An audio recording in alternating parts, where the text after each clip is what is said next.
अस्सलामुअलैकुम and good evening my dear brother and sisters. मैं उम्मीद करता हूं कि आप सब लोग खैरियत से होंगे।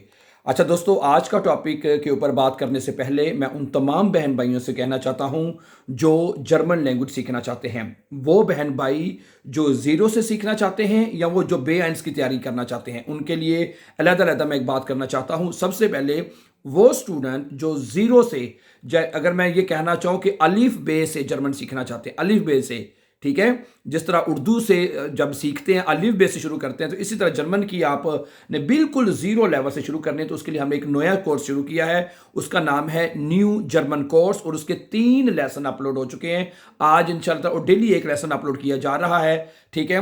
और वो ठीक है, उस प्ले लिस्ट का नाम है न्यू जर्मन कोर्स। A1 से लेके B1 तक ये चलेगा, लेकिन हमने बिल्कुल ज़ीरो से, वो बहन भाई जो जर्मन अल्फाज को पढ़ नहीं सकते, जर्मन अल्फाज को जोड़ के हर चीज़ को उसमें एक्सप्लेन किया जा रहा है। मैं कह रहा हूँ, ठीक है, जिस तरह आप उर्दू में या किसी भी ज़ुबान में लफ्ज़ को जोड़ के लिखा जाता है, इसी तरह पहले आपको लफ्ज़ को पढ़ना सीखना वो सिखाया जाएगा, उसके बाद आगे फर्दर कोर्स पढ़ा किया जाएगा इंशाल्लाह, ठीक है।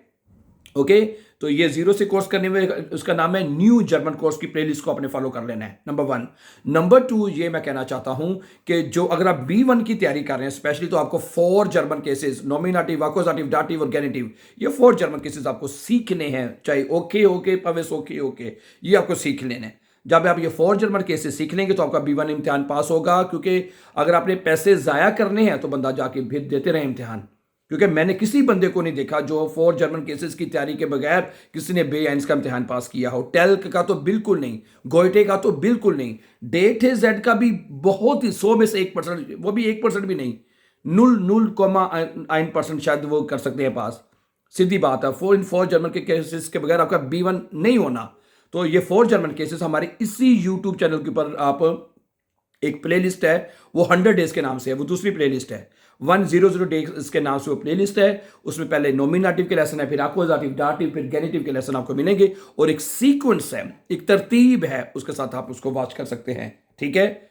ओके, तो ये दोनों जर्मन कोर्सेज आप हमारे प्लेलिस्ट में जाके देख सकते हैं, जो ज़ीरो से सीखना चाहते हैं और जो B1 करना चाहते हैं, नंबर 1। अच्छा, आज मैं आपके साथ जिस टॉपिक पर बात करने के लिए आया हूं वो है कि जर्मनी में वो 15 गलतियां जो नए लोग आते ही करते हैं और बाद में पछताते हैं, इसके ऊपर मैं बात कर। जर्मनी में आने के बाद अक्सर लोग नई जिंदगी शुरू करने के जोश में कुछ ऐसी गलतियां कर बैठते हैं जो बाद में माली नुकसान, जुर्माने, जहनी दबाव या कानूनी मसाइल का सबब बन सकते हैं।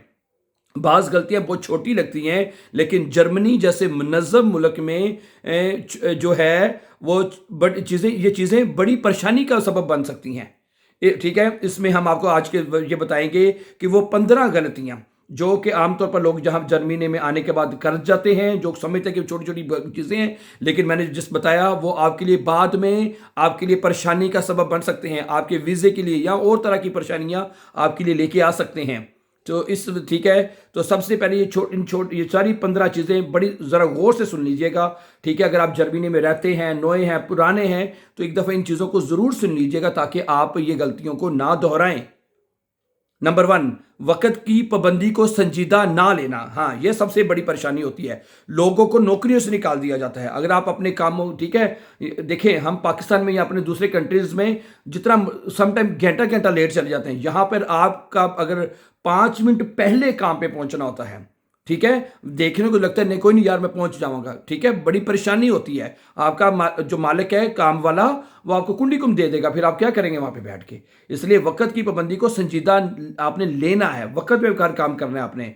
टर्मीन होती है, अपॉइंटमेंट जो होती है, उसमें आप वक्त में आपको ना पहुंचे तो कितनी वो बेइज्जती करते हैं। हाउस सिलेंडर बेहोडे वाले तो इतने सख्त होते हैं, वो तो टर्मीन, वो बात ही नहीं सुनते ब्रदर। ये आप लोगों को तजर्बा होगा इस बात का, ठीक है। जर्मनी में से देर पहुंचना गैर पेशेवराना समझा जाता है। उसके बाद अनमेल्डुंग, देर से करवाना, एड्रेस रजिस्ट्रेशन वक्त पर ना करवाने से जुर्माना हो सकता है। अनमेल्डुंग जो रजिस्ट्रेशन है वो आप टाइमली करवाएं, ये इस चीज़ से भी बचें, ठीक है। हर चीज़ की कैश अदायगी की तवक्को रखना, कई जगह सिर्फ कार्ड या सिर्फ कैश कबूल किया जाता है, बाज़ जगह ऐसे होती हैं, आपको पता होना चाहिए कि भाई हाँ, जहाँ पे मैंने पेमेंट करनी है यहाँ पे मैं कार्ड से पे होगी सिर्फ, ठीक है। ओके, जैसे कि मैं आपको मिसाल देता हूं कि अगर आप अपनी गाड़ी नाम सूल हाउसिंग स्टे गए हैं, वहां पे पेमेंट सिर्फ आपकी कार्ड से होती है, आपको पता होना चाहिए। ठीक है, अब आप जाके आप जनाब हर काम आपका वहां पे मुकम्मल हो गया, गाड़ी आपके नाम हो चुकी है, अब पेमेंट की बारी आएगी, आप उसको बाहर दे रहे हैं, कैश दे रहे हैं, वो कहेगी नहीं जी आपने कार्ड से पे करना है। तो ये छोटी छोटी बातें हैं, इनका आपको बड़ा ख्याल रखना चाहिए कि आपने कहाँ कार्ड से पे करना है, कहाँ आपने कैश से पे करना है। इसी तरह जुबान सीखने को नजरअंदाज करना, हम ये बहुत बड़ा मसला है। हमारे लोग सिर्फ अंग्रेजी पर इंसाज करके जिंदगी को, यहां पे अंग्रेजी हर बंदा नहीं बोलता, समझा रही है। इसलिए आपको यहां पे सबसे पहले जब अगर आप जर्मनी में आते हैं तो जुबान सीखने को नजरअंदाज नहीं करना आपने। ठीक है, कम से कम B1 करवाते हैं। B1 एक ऐसा जर्मन कोर्स है जो, ठीक है, जो कि आपको नेशनलिटी के लिए भी चाहिए। वो क्यों करवाते हैं? वो इसलिए करवाते हैं कि B1 एक ऐसा लेवल है जिसमें बंदा अपने पैरों पे खड़ा हो जाता है, अपने पैरों पे खड़ा हो जाता है, अपने सारी जो डीलिंग्स है वो उसमें मैनेज कर लेता है। जैसे डॉक्टर के पास गया, आइन को ओपन करने गया, इधर गया उधर गया, सारी चीजें बंदा उनको मैनेज कर लेता है खसो खो के B1 के साथ। ठीक है, उसके बाद जो कॉन्ट्रैक्ट मुआहदे पढ़े बगैर साइन करना है, ऐसे साइन करते जाते हैं। नहीं, जो भी मोबाइल है, इंटरनेट है, या घर के जो कॉन्ट्रैक्ट्स आप करते हैं उनको पढ़ के साइन करें, वरना बाद में आप मसले मसाइल बन सकते हैं। ठीक है, तो बगैर पढ़े कोई मुआहदा आपने नहीं साइन करना। इसी तरह रिसाइकलिंग के कवानीन समझना, कचरा यानी रिसाइकल, गलत कचरा फेंकने पर जुर्माना, आजकल तो बहुत हैवी जुर्माने कर रहे हैं। आपके घर के बाहर जो म्यूल चूने हैं उसमें जो कचरा जिसमें फेंकना वही फेंकें। अगर आपने गलत कचरा फेंका तो आजकल उन्होंने बड़े सख्त जुर्माने किए हुए हैं, हजारों की वो जुर्माने कर देते हैं अब। साथ पब्लिक ट्रांसपोर्ट की टिकट ना लेना और ऐसे सफर करते रहना, फिर जुर्माना होता है, सजा होती है। टिकट के बगैर सफर करना बहुत बहुत गलत समझा जाता है जर्मनी में। तो जब भी आपने टिकट सफर करना है तो हमेशा आप टिकट लेके सफर करें, चाहे बस में सफर कर रहे हैं, चाहे ट्रेन में सफर कर रहे हैं आप। शोर के औकात, रूहे साइटन जिसे हम कहते हैं, नजरअंदाज करना। रात को या इतवार को ज्यादा शोर करना मसला बन सकता है। लोग सो रहे होते हैं, आराम कर रहे होते हैं, रूहे साइट होता है, तो रात को आप ज्यादा शोर नहीं कर सकते। ठीक है, इंश्योरेंस को गैर जरूरी समझना। आपकी जो इंश्योरेंस है गाड़ी की है या बच्चों की इंश्योरेंस भी आपने करवाई होती है। जर्मनी में कई इंश्योरेंस बहुत अहम समझी जाती हैं। गाड़ी की इंश्योरेंस, अगर आप गाड़ी नहीं चला सकते, अगर चलाएंगे तो बहुत जुर्माना होगा, कोई इवन के जेल भी हो सकती है इसके ऊपर।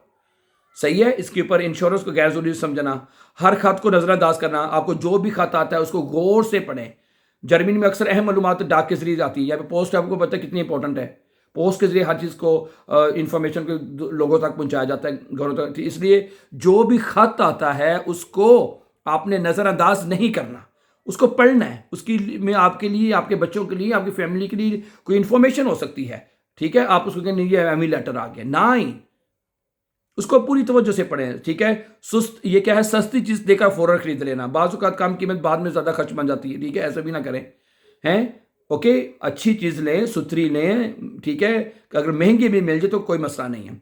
सस्ती चीज़ें बाद दफ़ा लगी होती हैं, वो बाद में उसका नुकसान होता है। फिर टैक्स क्लास और तनख्वाह ना समझना, गलत मालूमात की वजह से कम तनख्वाह मिल सकती है।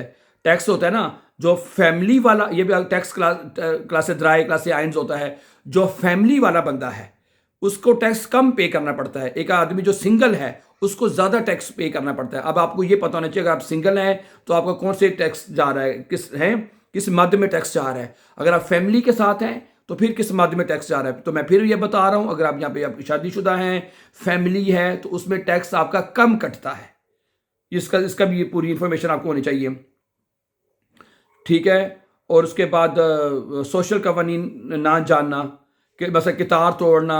अगर आप, ये सोशल कवानीन है ना, कितार तोड़ना, अब लाइन में लगे हुए हैं, हमारी आदत होती है तोड़ के लाइन आगे चले जाना, ये गलत है। चाहे आप शॉपिंग लाइन में लगे हुए हैं, किसी भी लाइन में लगे हुए हैं, तो ये तो मैं कहता हूँ हर जगह पे गलत समझा जाना चाहिए।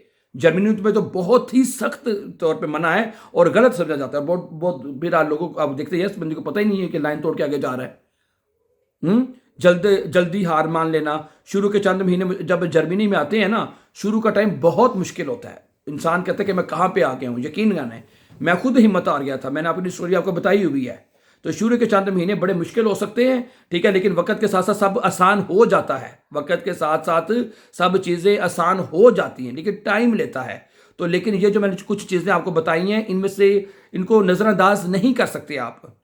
सही है, जिनमें से खास तौर पे बहुत ही इंपॉर्टेंट, लैंग्वेज को ना आप इग्नोर करें अगर आपने यहाँ पे सेट होना है, ठीक है। ओके, सारे अगर देखा जाए तो सारे जो मैंने 15 पॉइंट्स आपके सामने रखे सारे के सारे बड़े इंपॉर्टेंट हैं, हाँ जी। ओके, मसलन आपको जैसे देर से जाना, वक्त की पाबंदी ना करना, हाँ जी। उसके बाद ज़ुबान सीखने को नज़रअंदाज करना, ठीक है। गैर पढ़े कॉन्ट्रैक्ट साइन कर जाना, रिसाइकलिंग के कवानीन को ना समझना, पब्लिक ट्रांसपोर्ट को ना समझना, रूहे साइटन का ख्याल ना रखना, तो ये सारी चीज़ें बड़ी इंपॉर्टेंट है। तो इन चीज़ों का आपको बहुत ज़्यादा जर्मनी में ख्याल रखना पड़ता है और रखना चाहिए भी, my dear brothers and sisters. Thank you very much, and before going for upcoming important lessons, don't forget to subscribe. Have a nice time and take care.